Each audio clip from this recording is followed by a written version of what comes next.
السلام علیکم ورحمۃ اللہ وبرکاتہ۔ عزیزان ملت اسلامیہ، تمام امتی کو مفصل کی طرف سے سلام عرض ہے۔ گھر میں بڑی پردہ نشین عزتدار ماں اور بہنوں کو مفصل کی طرف سے سلام عرض ہے۔ بہرحال اللہ سے امید ہے آپ لوگ خیریت سے ہوں گے، اللہ کی حفاظت میں ہوں گے۔ ان ملونوں کی ملامت سے، ان فرقہ پرستوں کی فرقہ پرستی سے، ان درندوں کی درندگی سے، ان مابلنچروں کی مابلنچنگ سے، ان بلاتکاریوں کی بلاتکاری سے، ان دہشت گردوں کی دہشت گردی سے، ان فرقہ پرستوں کی فرقہ پرستی سے محفوظ ہوں گے۔ اللہ آپ لوگوں کو اپنے حفظ امان میں رکھے، اللہ اپنی حفاظت میں رکھے، اللہ ہر آباد سے، ہر شر سے آپ لوگوں کو محفوظ رکھے۔ بہرحال ایک اچھی خبر، ہر دن اچھی خبر ہی آ رہی ہے بھی الحمدللہ۔ جو ایک ٹائم تھا اچھی خبر سننے کے لیے کانے ترستے تھے، یہ کانے ترستے تھے، لیکن اچھی خبر سننے کو نہیں ملتی تھی۔ ہر دن صبح ہوتی ہے تو مسلمان، شام ہوتی ہے تو مسلمان ایسے، مسلمان ویسے، مسلمانوں کے ساتھ یہ کریں گے، مسلمانوں کے ساتھ وہ کریں گے۔ گندگی کے علاوہ ان کے پاس کچھ نہیں تھی، کم ذہنی کے علاوہ کچھ نہیں تھی، لیکن اب پورے جو الٹے تھے سالے اور الٹے ہو گئے، سمجھے نا، ان کی جنبت کا انڈا۔ بہرکیف میرے عزیز دوستوں، میرے بھائیوں، میری ماں اور بہنوں، بس یہ ہے خبر آپ لوگوں کے لیے جو CAA NRC اور ٹرپل طلاق ایسے جو ہماری شریعت میں مداخلت کی گئی تھی، وہ فیصلے واپس ہونے جا رہے ہیں۔ جو قانون پہلے لاگو تھا وہی قانون رہے گا۔ یہ اس کے اوپر بحث بھی، اور وہ بحث بولے تو وہاں پہ فیصلے ہو گئے، بحث نہیں بھی۔ GCC OIC کے اجتماع یعنی میٹنگ میں یہ فیصلہ طے پایا، اور ساتھ میں ان کے بھی ذمہ داران کو رکھے گئے، وہاں کے سفیروں کو بلا کے، امبیسڈروں کو بلا کے، یہ احکامات جو وہاں پہ حکم نامے جاری کیے گئے وہ احکامات ان کے حوالے کر دیے گئے۔ جو یہ لوگ بغیر بحث کرے کے یا بغیر سوچے کے یہ لوگ یہ بول دیے کہ جیسا آپ لوگوں کے لیے بہتر ہے ویسا ہی کرے گی گورنمنٹ، یعنی بات یہ تقریباً 99% ختم ہو چکی ہے، جو کہ بہت اچھی بات ہے۔ اور رہی بات جو بیچ میں نکلا تھا نقاب کے لیے، حجاب کے لیے، برقعے کے لیے، اب یہ چیز کرناٹک سے شروع ہوئی تھی، لیکن سب سے پہلے وہیں قانون کرناٹک میں لاگو ہو گیا۔ جو نقاب بنتے بنو، جو برقع پہنتے پہنو، کسی کے اوپر کوئی پابندی نہیں، اپنے مرضی کے آپ مالک ہیں۔ نہ پہننے کے لیے آپ زبردستی کر سکتے، نہ اتارنے کے لیے آپ زبردستی کر سکتے، نہ منع کر سکتے، نہ انکار کر سکتے۔ بہرحال یہ کیا ہے، یہ اللہ کے لاٹھی میں آواز نہیں ہوتی، جب وہ گرجتی ہے نا تو ایسے ہی نتائج آتے ہیں جو ہر ایک کے لیے بہتر ہوتے ہیں۔ دیکھو میرے عزیز دوستو، میرے بھائیوں، ہم ہمیشہ ہمارے دیش کی کے لیے سوچیں، دیش واسیوں کے مفاد کے لیے سوچیں، دیش واسیوں کی فکر کریں، لیکن یہ کمبختیں، یہ دیمکی کیڑے جو دیمک بن کے ہمارے دیش کو جو کھوکھلا کر رہے ہیں، ان کو انسانیت سے یا انسانوں سے یا کوئی قوانین سے جو اچھے ایک ٹائم سے گزر رہے ہیں اس سے کوئی لینا دینا نہیں ہے۔ اور آپ لوگوں کو تیسری خبر پہ بڑھ چڑھ کر یہ بتا جو غین واپی مسجد کا جو مسئلہ چل رہا تھا، جو سپریم کورٹ تک دوبارہ جا چکا تھا، یہ کہہ کر کہ اگرچہ اس میں کچھ کمی پیشی ہے تو آپ لوگ کھٹکھٹا سکتے دروازہ سپریم کورٹ کا، لیکن سپریم کورٹ نے جو ہے سو یہ سننے سے بھی انکار کر دیا، وہ فائل کو دیکھنے سے بھی انکار کر دیا۔ جو وکیل ہیں، جو لائر ہیں، جو غین واپی مسجد کے اوپر جو الزام لگائے تھے، وہاں کے پانی کے فوارے کو، وہاں پہ شیولنگ ہے، یہ ہے وہ ہے، یعنی گندگی ان کو مچانا، کیسے مچانا، کیا ایشو پہ بات کرنا، یہ لوگ پہلے ہی پورا منصوبہ، پورا پروگرام طے کر کے یہ گندگی پھیلانے کے لیے لوگ کام کرنے لگے، لیکن ہر چیز میں ان کو سوائے ناکامی کے علاوہ کچھ نہیں ملی، سوائے ناکامی کے علاوہ کچھ نہیں ملی، نہ آگے جا کے ملتی، کیونکہ ہر گندگی کا، ہر پاپی کا، ہر قاتل کا، ہر آتنکی کا یہی انت ہے، کیونکہ انہیں ہے ہی ذلیل، انہیں پیدا ہوا ذلیل ہونے کے لیے،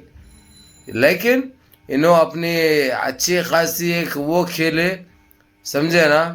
اپنا الو سیدھا کرے، لیکن اب لوگوں کو دیر سے ہی صحیح سمجھ میں ضرور آ گیا کہ اچھا کیا ہے برا کیا ہے۔ چلو کورٹ سے بھی جو آئے سپریم کورٹ سے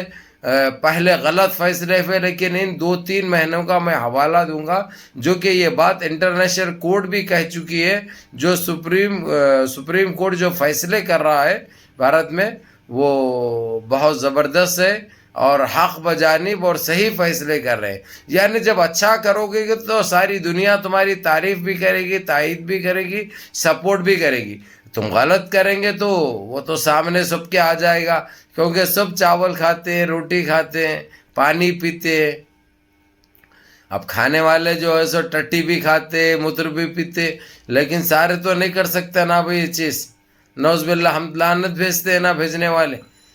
بھیجنے والے لعنت بھیجتے ہیں۔ بہرحال کیف میرے عزیز دوستوں، میرے بھائیوں، میری ماں اور بہنوں، یہ 2-3 خبریں بڑی شاندار تھی جو کہ آپ لوگوں سے جڑے ہوئی، آپ لوگوں سے تعلق رکھتی، اس لیے آپ لوگ جاننا، سننا اور 4 تک اس میسج کو بھیجنا بھی بہت ضروری ہے۔ اور ایک خبر آپ لوگوں کو بتا دوں میں، وہ جو ہیلپ کرنے کے لیے جو مستحق لوگ ہیں، جو ضرورت مند لوگ ہیں، جو ان کے ہاتھ تک پہنچ سکے اور انہی کے ہاتھ کو ملے، وہ ٹیم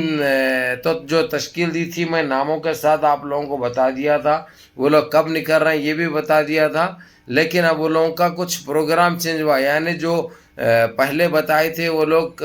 17 تاریخ کو، لیکن اب 15 تاریخ کو وہ لوگ نکل رہے ہیں۔ اور پہلے جہاں پہ جانے کا میں نے بتایا تھا آپ لوگوں کو، آسام تریپورہ، وہی ہے پروگرام، لیکن سارے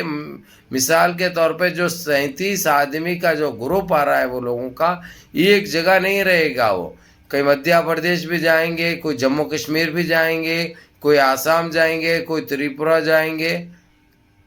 کوئی حیدرآباد بھی آئیں گے،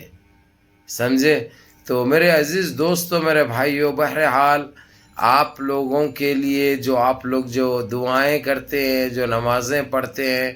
لیکن آپ لوگوں کے حالات ٹھیک نہیں ہیں، وہ چیز سے ہم بھی واقف ہیں۔ ہم تو سوائے آپ کے حق میں دعا دے سکتے ہیں اور آپ کے حق کے لیے لڑ سکتے ہیں، آپ کے ساتھ انصاف ہو اس کی آواز اٹھا سکتے ہیں اور 4 تک اس میسج کو پہنچا سکتے ہیں، لیکن اللہ رب العزت جس سے جو کام لینا ہے وہ برابر لے لیتے ہیں، وہ جس کو چنے ہیں وہ لے لیتے ہیں، کیونکہ وہ راضی رہنا چاہیے، بس اس کی رضا کے لیے ہم کو سب کرنے کا ہے۔ بہرحال الحمدللہ ایک ٹائم سے ایک کوشش تھی میری کہ آپ لوگوں تک کچھ مدد پہنچ سکے، کیونکہ آپ لوگ کورونا کی مہاماری بھی دیکھی، اور ایسے بہت سارے ایسے گھریں ہیں جو آدمی لوگ کے پاس کام نہیں ہے، بے روزگاری میں بیٹھے ہیں، مہنگائی آگ لگا رہی ہے، تو کم سے کم آپ لوگوں کی یہ پریشانی دور ہو، میری یہی کوشش تھی۔ الحمدللہ امیر الکویت شیخ نواف الصباح نے، جو پہلے ان کے بھائی مرحوم شیخ صبال احمد الصباح نے جو پیکیج کا اعلان کیا تھا کرونا کے ٹائم پہ، اب کہیں جا کے وہ بانٹنے کے لیے، ریلیز کرنے کے لیے تیار ہوا، اور اس کے لیے ایک ٹیم بھی ہم نے بتا دی کہ ہاتھ کو ملتا ہی نہیں ہے، فائدہ کیا ہے آپ لوگ بھیج کے یا دے کے، اور یہ لوگ کھا پی کے ڈکار لے کے جو ہے سو ہم کو ہی کسیں گے یہ لوگ۔ اس لیے جو مستحق ہے، جس کو جو پہنچانا ہے پہنچاؤ، اس سے آپ لوگوں کو بھی اجر ملے گا اور سامنے والے کی ضرورت پوری ہوگی جو ضرورت مند ہے۔ اس تک نہیں پہنچا تو فائدہ کیا ہے؟ تو وہ اس کے اوپر بڑی چرچا ہوئی، بڑی بات ہوئی، اور یہ اپنی ٹیم کو یہ لوگ تشکیل دیے جو وزاروں میں، ادھر کیبنٹ میں جو کام کرتے ہیں، بعض لوگ جو وزاروں میں کام کرتے ہیں، وزیر کے پی اے ہے، وہ سارے لوگوں نے ایک ٹیم بنائی، ایک فیصلہ کیا، اس میں صرف 37 آدمی تیار ہو گئے آنے کے لیے، جو کہ ان کو خود اجر عظیم ہے بھائی، اگرچہ اپنے ہاتھ سے ضرورت مند کی ضرورت پوری کر رہے ہیں، تم اپنے ہاتھ سے دے رہے ہیں تو تم کو بہت بڑا اجر حاصل ہونے والا ہے۔ اور کوئی اسکیم کے اندر وہ کچھ مسجدوں کی بھی بات ہوئی ہے، کچھ مسجدیں بھی انشاءاللہ آباد ہوں گے، کوئی مسجدیں بھی بنائیں گے، جس میں سے 2 تو مدھیہ پردیش میں آ رہی ہے، اور 2 تریپورہ میں آ رہی ہے، 1 آسام میں آ رہی ہے، 5 مسجدوں کی بات ہوئی ہے، دیکھتے ہیں انشاءاللہ ابھی کیا ہوتا ہے۔ اللہ کریم ہے، اللہ رحیم ہے، اللہ باسط ہے، اللہ غفار ہے، اللہ جبار ہے، اللہ ستار ہے۔ اللہ راشد ہے. تو اسی لیے اس روٹھے ہوئے رب کو مناتے رہو. وہ روٹھے ہوا رب ہم سے راضی رہا تو ہر جگہ ہم کو کامیابی و کامرانی ہے. کامیابی ہم کو اپنے قدموں پہ رہے گی انشاءاللہ تعالی. اس کے لیے نمازوں کی پابندی کرو، ماں باپ کی خدمت کرو، بڑوں کے احکام پہ عمل کرو، اور اپنے اس بھائی کو بھی دعا میں یاد رکھو. السلام علیکم.